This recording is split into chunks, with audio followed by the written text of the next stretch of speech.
You play the custodian of a state through millennia. The nation is both a state in the classical sense and also a school for souls that are interested in overcoming this plane. You have to consider national strength, the material needs of a community, and the evolutionary needs of the souls that take birth in your realm. Choose one or balance them all. A sluggish state will have them stuck for centuries with the same thoughts, fears, and vices, while a weak state may not provide enough bodies or opportunities in life. Religion as the development of methods, not a popularity contest. Incarnated or not, souls generate ideas for you. Ideas are of three types. The first is the spiritual path that your nation discovers. Ascetics, tired of the endless cycle of birth, rebirth, and desire aversion, are developing methods for transcending this plane of existence. So they develop the stages of concentration, reflections, prayers, mantras, breathing, and other techniques for purifying consciousness. It does not matter how many people adhere to the path your ascetics uncover. It is not about having many provinces declaring themselves Catholic, but rather having a path that frees more persons from the chains of desire, hatred, having more methods that incorporate different mindsets that free one from all attachments and bonds.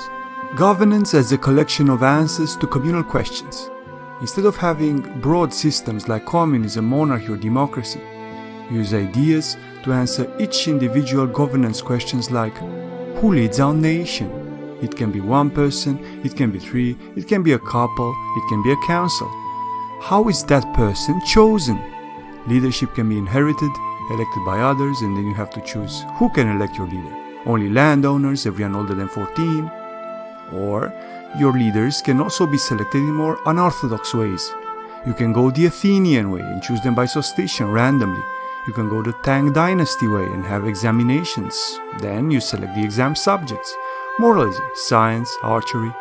Alternatively, if none of these options fit your vision, you can create really custom systems.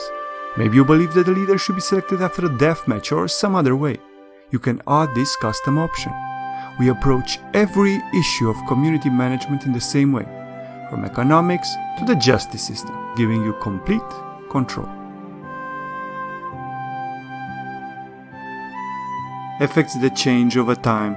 If you switch to an authoritarian regime, in the short run, changing government policies will be cheaper.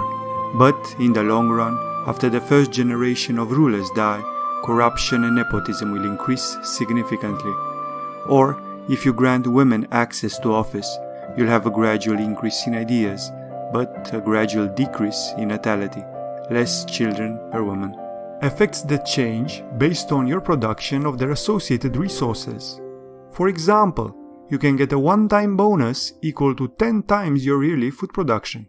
That way, it has value to you both in the early game and in the late game. Algorithms that try to incorporate a bit of realism. The algorithm for food is divided into three parts: food produced minus food consumed minus food wasted. Each working person, based on touch, knowledge of the technology throughout your state, and other data points, produce a number of kilograms of food per acre. Soil quality is also involved as province fertility. Consumption and food wasted are based on the diet your economy and government encourage, plus other options. A vegetarian diet will mean less food is consumed but more is wasted. A carnivorous diet will also give you a slight military bonus. Everything matters. Technology has a number of general subjects and not as a touch tree. We take a more general approach to technology. Instead of individual discoveries, technologies are grouped into the parent subjects: biology and medical, chemistry and materials, math and economy, physics and engineering. Armies have to carry food, and soldiers are recruited from the labor force. You need to carefully watch your army's food supplies, as they may disband before reaching their destination.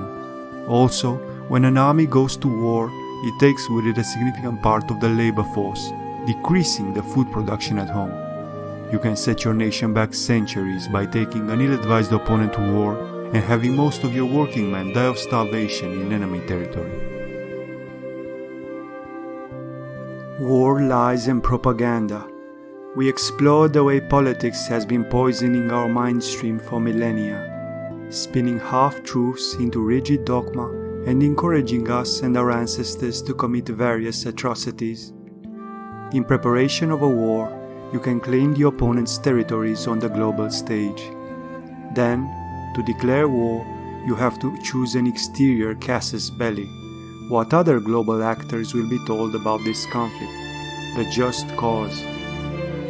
You can claim that your holy traditions will liberate the pagan world, that you're bringing freedom to their people tired of the tyrant's yoke, that your ethnic minorities are oppressed and you're just trying to protect them, that your ancestral lands are being occupied, that you have the mandate of heaven for the unification of the world. Each casus belli limits the demands that you can have after the war. You also have to choose an interior propaganda, what you tell your own people. You can tell them that the other nation's soldiers are barbarians, cannibals, that they have infiltrated our government and are running your nation from the shadows, that their traditions are a threat to our freedoms, or you can be honest and just explain that we need more territory. The more hatred your lies inspire, the bigger the military bonus. However, a lie will have a negative effect on your nation's production of ideas and other karmic effects. Millions of minds repeating a lie for ages. That is not profitable, or is it? Karmic years and soul cycles. We try to incorporate the idea of karma into wars. A nation that attacks will get years added to the time needed for its souls to pass through each independent evolutionary stage. This means that fewer new ideas will appear in your state due to the emotional traumas caused in the conflict. We have 3 evolutionary stages. Common souls, only interested in themselves and only contribute ideas to the day-to-day category. Noble souls, which are common souls that have gone through multiple experiences and have now turned their minds towards science, community and government. They now contribute ideas to the governance category too. And 3. Ascetics.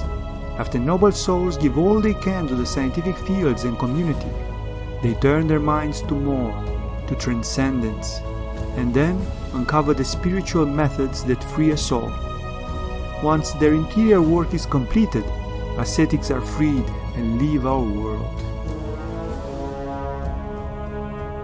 Astral Plane Management. You can limit incarnations in the Astral Plane tab. You can forbid beings ridden with vices and desires from being born into ruling families. This will improve the way in which the nation is ran, but will decrease the common soul's evolution speed because you are denying them leadership experiences. But imagine someone only being interested in themselves being given the keys to the world. They might use the entire national treasury for their own personal gain while the many suffer. Is this a risk you are willing to take? You can also allow artificial intelligence incarnations. This will essentially permit an AI to incarnate as one of your citizens and perform tasks or serve purposes that most souls would outright refuse. Endless possibilities. Free-to-play continents, custom wonders, heraldry, and more. You can fly a banner with custom heraldic elements that are not found in Europe in the Middle Ages. You can also build new wonders, enough with the Eiffel Tower. Every simulation includes continents that have no microtransactions, 100% free. However, the total capacity is limited. In a nutshell, these are the key ideas and features we explore in Minds of Nations.